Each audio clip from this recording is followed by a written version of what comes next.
Kune mumwe murume wezera riri pakati nepakati pemakore 35 kusvika pamakore 45 uyo akanyorera kuna Dr. Zvangu pamwechete nedare ravo achitsvaga rubatsiro. Achinyora anoti, Dr. Zvangu nedare ndibatsireiwo, ndatambura. Ini ndinoda kureurura kuti ndararama sembavha. 4 months ago ndakapaza ndikapinda pane imwe imba ndikaba TV. Hazvina kutora mazuva ndabva kuba TV iyi wanikwe ndakuteerwa nenyuchi.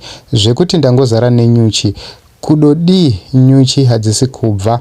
Ndakaenda kumaprofita nekung'anga, hapana chiri kushanda. Vese vari kuti ndiende ndinororura pamba pandakaba. Ndakaenda kunokumbira ruregerero pamba apa, vakati TV yavo haina kubiwa, ichadzoka hayo. Ndakamboenda kumapurisa kuti ndisungeiwo ndakaba TV yemunhu, vakati havandisungi sezvo kusina ripoti yakaiswa nevanhu ava yekubiwa kweTV. Ndibatsireiwo hama dzangu, ndapfidza ini. Ndiko kunyorwa kwakaitwa tsamba iyi nemurume uyo ari pamupikicha akaba TV.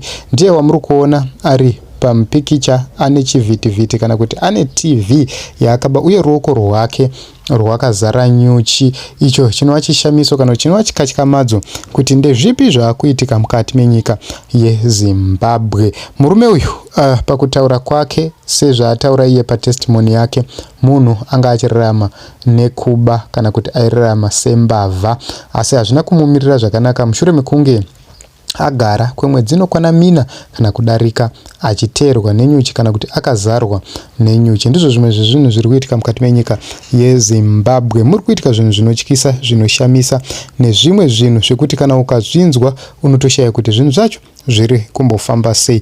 Ngatingei tichikurukura mucomment section kuti makaitarisa nyaya iyi muri kuiona sei, uye imimi sevateereri munoitora sei. Ngatitaurei.